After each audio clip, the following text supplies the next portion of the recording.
Arrancamos una nueva edición del Open Week de Market Data, en esta oportunidad en compañía del señor Rafael Lara. Él es director financiero de la Itaipú Binacional. Y bienvenido, señor Rafael, muchas gracias por estar con nosotros. Buenas tardes, Jacqueline, un gusto estar acá y a disposición. Excelente. Para arrancar, señor Rafael, recuerdo que el año pasado usted mencionó que la Itaipú Binacional jugaba un papel fundamental en el camino de Paraguay para alcanzar el grado de inversión. Al respecto, ¿qué nos puede comentar? ¿Cómo contribuyó la entidad para que esto sea realidad?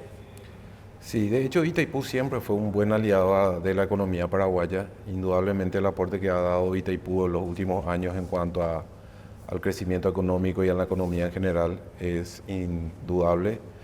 Y al margen de eso, también toda esa gestión que se vino haciendo durante años en donde se implementó un esquema de gobernanza operativa, calidad en las operaciones y indudablemente una gestión oportuna, dado esta evolución de los últimos años, ha generado y ha tenido un impacto en cuanto a una imagen positiva del país también. Respecto a los desafíos que debe enfrentar Paraguay en el corto y el mediano plazo para mantener y aprovechar esta calificación soberana, ¿cómo puede la Itaipú contribuir para superar estos desafíos? Sí, indudablemente hay un esquema bastante fuerte de expectativas positivas respecto a esto que se está generando en los últimos años en Paraguay, o lo que tiene que ver con el esquema de inversión que ha venido teniendo y en lo que hace propiamente a este desafío de corto plazo que tiene el Paraguay es lograr atraer a inversionistas, dando una imagen y una sensación principalmente de que tenemos calidad en cuanto a provisión energética a través de energía limpia, estable y cuya oportuna provisión indudablemente es motivo de satisfacción para todos los paraguayos.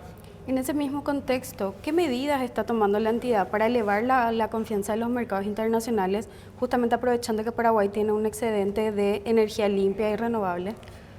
Sí, las medidas que estamos tomando vienen en línea a el discurso que está teniendo este gobierno y que tiene que ver en cuanto a calidad de provisión de energía a precios competitivos para atraer las industrias del exterior y locales, y que de esta forma se pueda generar un mayor incentivo y un mayor crecimiento de la economía en general. Bien, ¿qué impacto considera usted que pueda llegar a tener, ya sea directo o indirecto, el resultado de grave inversión en Paraguay en cuanto a las finanzas públicas y las inversiones que puedan venir del extranjero? Bueno, impacto directo es al tener mayor concurrencia de capital externo y local, indudablemente las condiciones de crecimiento económico, algo que va a venir por un movimiento de decantación natural. De manera indirecta eso va a tener impacto en cuanto a las finanzas públicas, en lo que tiene que ver con el nivel de recaudaciones y el dinamismo que desde el sector público se pueda dar con esas recaudaciones en cuanto a generación de más infraestructura. Bien, en cuanto a medidas adicionales que puede implementar la Itaipú Binacional para asegurar que la calificación de Paraguay se mantenga y al mismo tiempo se traduzca en crecimiento económico sostenible y en mejoras en infraestructura, en todo lo que tenga que ver con el sector energético, ¿cómo está trabajando la entidad? Sí, de hecho Itaipú ya viene generando las condiciones necesarias a través de las inversiones que realiza en la Administración Nacional de Electricidad para dotar de la infraestructura adecuada en cuanto a distribución principalmente y en cuanto a estabilización del sistema. Hay mucho camino por recorrer, pero eso ya se ha iniciado y esa inversión en infraestructura indudablemente va a redundar en beneficio de una calidad en cuanto a la producción, en la provisión del servicio. Bien, respecto a la revisión del Tratado del Anexo C, ¿cómo avanzan las negociaciones actualmente? ¿En qué estadio nos encontramos? Hay que tener en cuenta que Itaipú es un facilitador para las altas partes de todo el insumo de información necesario a través de los distintos componentes que tiene el Anexo C. Finalmente son las altas partes quienes decidirán en qué sentido van a avanzar estas negociaciones y hacia dónde se va a apuntalar esta negociación. Indudablemente esto tiene que ver con compatibilizar dos países que son asimétricos en cuanto a estructura y en cuanto a niveles de actividad económica, y en cuanto a la composición misma de los generadores de actividad económica. Entonces, dentro de eso, lo que se va a buscar es la mejor salida para un anexo adecuado, un anexo que sea adecuado a los próximos 50 y 100 años. Bien. Respecto a los próximos años, a lo que resta del 2024 y a los años que se vienen, ¿qué desafíos considera usted que debe afrontar la entidad binacional? ¿Cuáles son los más resaltantes?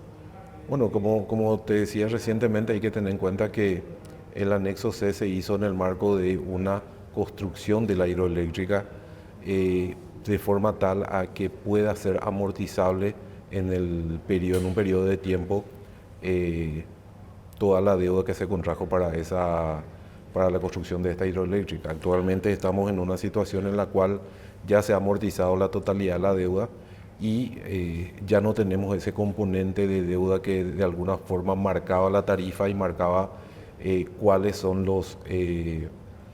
la determinación de los gastos en que íbamos a estar incurriendo, ¿verdad? Ahora bien, Itaipú indudablemente tiene que ver muchísimo con el desarrollo social y con la dotación de infraestructura en distintos niveles, educación, conectividad, salud, que es lo que ha apostado en los últimos años. Entonces, es el principal desafío que va a tener en el corto plazo Itaipú, definir esos próximos 50 años y cómo se van a jugar o cómo van a ser las reglas del juego para los próximos años. Entendido. Respecto a la dinámica económica que se observa actualmente en Paraguay, ¿qué nos puede decir y cuáles son sus expectativas para lo que resta del año? ¿Cómo vamos a cerrar este 2024? Indudablemente los indicadores económicos adelantados de la actividad económica son bastante positivos en las distintas áreas. Luego de una definición de tarifa, indudablemente Itaipú también va a contribuir a eso, dado que las inversiones que van a hacer en distintos sectores y en distintos rubros también va a implicar un mayor dinamismo en la economía, al margen del propio dinamismo que ya tiene la economía. Así que las expectativas que se tienen en cuanto a crecimiento para este 2024 son bastante positivas por estos dos motivos que te estoy dando. Excelente. Actualmente en Paraguay se está experimentando una bajada del río Paraguay, valga la redundancia, que está afectando justamente a la generación de energía. Sí. ¿Qué acciones se están tomando para subsanar esta situación? Bueno, hay que tener en cuenta que para la generación de energía intervienen básicamente tres factores o influyen tres factores. Por un lado, el caudal hídrico que circula en segunda instancia es la contratación de las empresas en cuanto a energía y en tercer lugar, la calidad de las maquinarias. De estas tres variables, la única que podemos nosotros administrar y manejar es justamente el mantenimiento de las maquinarias. Los otros son factores exógenos que no podemos administrar. Y en cuanto a eso, hay que tener en cuenta que el presupuesto de Itaipú para tener calidad en cuanto a mantenimiento y durabilidad de las máquinas es bastante fuerte, porque además de eso apostamos mucho al medio ambiente, lo cual indudablemente es por una cuestión de cuidar el principal recurso que tenemos, que es la calidad del agua. Bien, finalmente, para ir cerrando, hace un tiempo que se viene hablando de que Paraguay en unos años puede llegar a utilizar toda la energía excedente que actualmente produce. ¿Considera que para evitar esto, para subsanar alguna consecuencia, el país puede empezar a trabajar en pequeñas hidroeléctricas? Sí, no, indudablemente el crecimiento que hemos tenido en Paraguay en los últimos años ha contribuido a que haya un mayor nivel de consumo de energía, o la famosa parte correspondiente al Paraguay. Estamos llegando a los niveles máximos. Es más, las predicciones que se tienen es que se están adelantando en varios años el límite de ese 50% al menos en lo que es el consumo de Itaipú. Indudablemente la generación de energía limpia del tipo hídrico es bastante positivo y es bastante plausible la utilización de esos recursos a través de pequeñas hidroeléctricas y, por qué no decir, a través también de la energía eólica y solar, por el tipo de energía y por la necesidad que va a tener la economía o el crecimiento poblacional en los próximos años. Bien, ¿algo más que le gustaría contarle a nuestra teleaudiencia? No, más que nada agradecerles por la invitación y a disposición para cualquier consulta.